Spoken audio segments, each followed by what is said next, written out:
I think men are better than they think they are. However, messaging has just gotten out of control from both sides. You take a look at the fact that across the board, didn't matter what race they are, males turned towards Donald Trump, turned away from the Democratic Party. And why? That's the real question that should be asked. Why? Because in so many ways, the party basically dismissed him, left him out of the conversation, and not until the very end decided, oh, I better reach out and see if these guys are worth talking to. Yeah. And if you just look at the fact that we have, nobody, I think, in this country right now, the majority of people, believe in an equal playing field where everybody gets to participate and play. But when you start shoving certain things down people's throats that they don't want to have to eat, you're going to have to deal with the consequences of forcing somebody to do something that they didn't want to do. Well, there's the messaging toward men that Trump was doing, and then there was the messaging toward women that the Harris-Biden campaign were doing. I mean, I remember sitting at the Democratic convention and looking after. Do you think Trump will actually deport illegal immigrants? Yes. I mean, he did. Why wouldn't he again? 3 or 4 days and saying, not a whole lot of men on this program. And that's intentional because they thought this was going to be an abortion election. But was that a misstep? I think that abortion being the top issue was obviously a misstep because we saw that it didn't actually bring out the women that they expected either. But I would argue that from the onset, the polling showed that there were stark divisions between what men valued and what women valued, which isn't actually surprising across this country. But the economy was something that everybody valued. The way it was messaged, I think, was problematic. But in addition to that, looking at the psychological aspect of things, men have felt left out for quite some time, be it whether it was social groups, be it whether it was, leading to depressive states or other things. They've been very vocal about that. That existed long before the pandemic. I do think that there needed to be stronger outreach to men and men of all backgrounds. But in addition to that, there needed to be more men at the helm of the decision-making process on the campaign. A campaign that is run by a lot of women is probably not going to be the same campaign that can speak to men. I'm glad that we have this to be fair, circle here because Trump it matters. and Harris's campaign were run by a mixture of men and women. I'm not sure. I think it's just about a theory of the case. But no, right? a lot of the messaging strategies that were developed to men by white women. And I think that that is a problem. Interesting. Yeah, I think that, with the appeal with Trump, I think many of his supporters are kind of attracted to that brash, unapologetic, that tough guy kind of persona that Trump has always kind of had. And I always think back to, the mid-'90s and late '90s when I was in college and high school, where you saw a ton of rappers that were name-dropping Donald Trump in all these songs. And there's a reason for that. There's a reason for that because all of them looked at Donald Trump as this unapologetic, brash guy that really pushed his success, his power plays, the art of the deal, all this stuff kind of made it what men look at as, okay, this is what I want. And men of all backgrounds. What do we think about Stalker 2, by the way, the video game? Like, is it good, or what are people saying about it? It's mid, it's glitchy. Okay. I think that, you fast forward to what happened in this election and the dynamics of the populace of people that voted for Trump, men, women, Hispanic, white women, men in general, black men. It really showed that this election kind of teetered towards that, the catering towards men. And so it's just a thing where, you look at it and Trump has made a name off himself from doing this. And I think that was a big part of why he won the election. Scott, I'll let you jump in a second, but I think you might find this interesting. Scott Galloway, who has a podcast, many podcasts, but he's working on a book about. Oh, thank God we have Scott Galloway's take on this, man. What's going on with men in the I was really wondering what he had to say about men. Country. He writes this: young American men are in a crisis of underemployment, under-socialization. Soaring college costs affect people regardless of their gender, but manufacturing jobs, once a ticket to the middle class for men without college degrees, have been offshored. Okay, never mind. He's actually not wrong. Okay, I'll give this to him. Scott Galloway once famously said the reason why people protest at the behest of Palestinians is because they don't get pussy. Okay, actual freak shit. That right there was enough for me to discount like anything he will ever say for the future. Although I will reluctantly admit his analysis here is correct. Housing is increasingly unaffordable. Men are stuck. They are isolated, despair. Yeah, his takes on men are fine.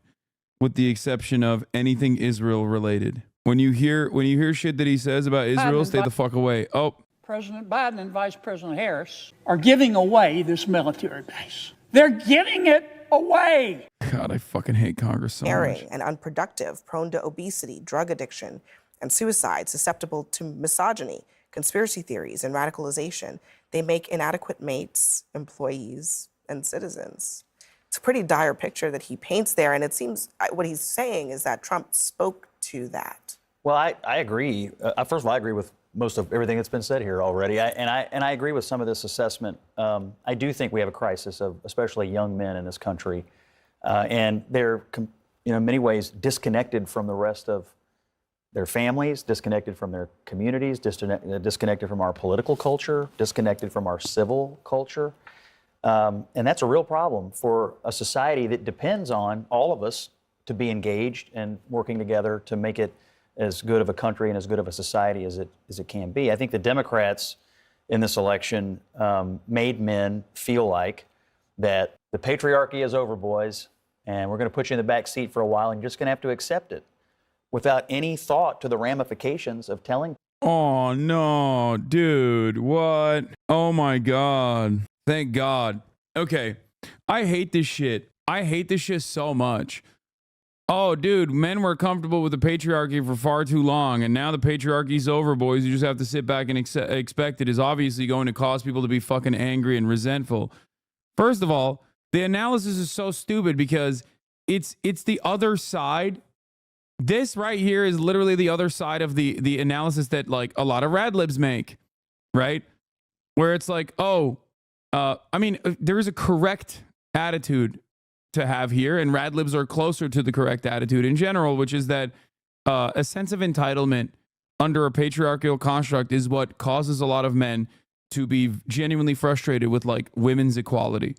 Okay, that part is correct, but it's not the entire subject.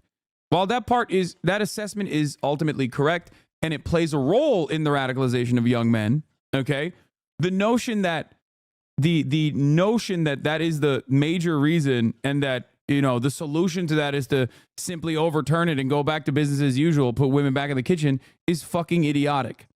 Okay? This is Hasan Gold level of analysis being displayed on CNN. I mean, he's the staple Republican guy anyway. Here's the problem.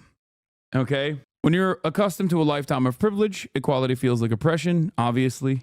But besides that, this becomes a trigger point, like a pivotal point for a lot of young men because they've been told in their upbringing that things were going to be different and that they have developed a sense of entitlement. But none of that would matter if their lives, if their material conditions and the crisis that they're experiencing in terms of like no future prospects, for example, was solved. This doesn't mean that there wouldn't be any misogyny whatsoever. Of course there would be. But the goal should always be to try and solve the systematic problems facing men and women, just everybody in general, so that there is less volatility, less instability, and less room for vulnerability that causes men to find themselves in the throes of this kind of reactionary sentiment. Okay? And I don't think the solution is to say, I abhor this conversation as a black woman, cry me a fucking river. I don't think that's the solution at all. Because that only just like redefines the ranks. And I understand where you're coming from when you say that. I do.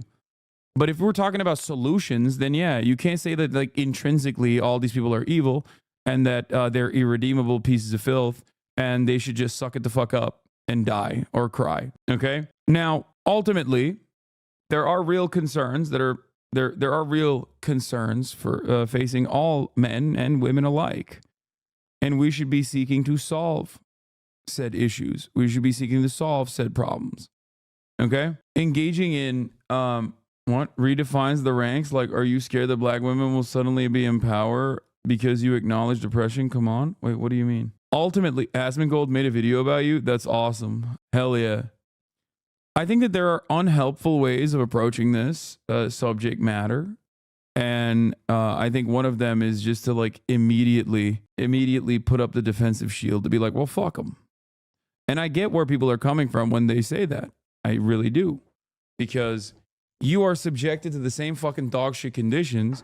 And on top of that, What, you're supposed to fucking capitulate to people who are crying about you receiving equal treatment, and then through that reception, thriving, at least doing better than your male counterparts? That's ridiculous, right? Like, I don't think we should be entertaining the whims of crybabies, okay? But I do personally think that there are solutions to this stuff, but they require, they certainly require doing something the Democratic Party refuses to do, which is address the underlying material inequalities from the basis of class and focus on universality rather than trying to identify different segments of the population and then like hyper targeting to them with like wishy-washy focus tested policy solutions that most people just don't really appreciate at all. People who are out honestly trying to make a living, provide for their family, be good husbands, be good fathers. When you tell people who are doing their level best that either A, it's not good enough, or B, you're part of the problem, what do you expect? And then finally, as a political tactic, you know, the attempt to put walls on the ticket, and that was going to somehow solve all of the problems that had been built up for years, was ridiculous, because it turns out Walz was the last person that men wanted to hear from. And I remember at the beginning of that whole campaign, when they put him on, I sat right here, and people were like, oh, they got camouflaged hats. They're going to be wearing them in the deer stands this fall. And I think to your point that you just made, that was not, that idea that was not formulated by a bunch of dudes who actually go deer hunting. It was come up with by a bunch of people who've never met a dude that actually goes deer hunting. But when you try to put that kind of window dressing on a real communications problem or a real relationship problem, it gets exposed immediately. I did a fun little experiment. I knew we were going to be talking about this tonight. So I have a text chain that's been going on with my friends from college and law school for about 15, 16 years. It's all guys. Some are married, some are not. Some have kids, some do not. Some are former Democrats. They are all MAGA now. So I sent them a text and I said, I'm coming on the show. We're going to discuss this issue of masculinity and MAGA. Can you give me some PG thoughts? I'm going on a family show here too. Yeah, he's a big bad guy. They don't have PG thoughts in the text thread, baby. You may not be familiar with give what us we do here. yeah, They give us the will go to original version of PG-13 the if you PG want. thoughts. Well, we're definitely not going to be reading the text. I will put it to I heard a few certain things. MAGA is fun. MAGA is fun. I heard it time and again from each one. Yeah, MAGA is fun. One of them said, MAGA equals football and beer. The left equals HR and tofu. That was one of the nicer ones. Trump speaks to me. He speaks like a normal person. He's not a robotic politician. We can have a debate over what he says, but he speaks to them as a normal person. But the one thing that came across from all of them was, I'm sick of being told what to do. I'm sick of the media telling me what to do. I'm sick of the woke left telling me what to do. I'm sick of government telling me what to do.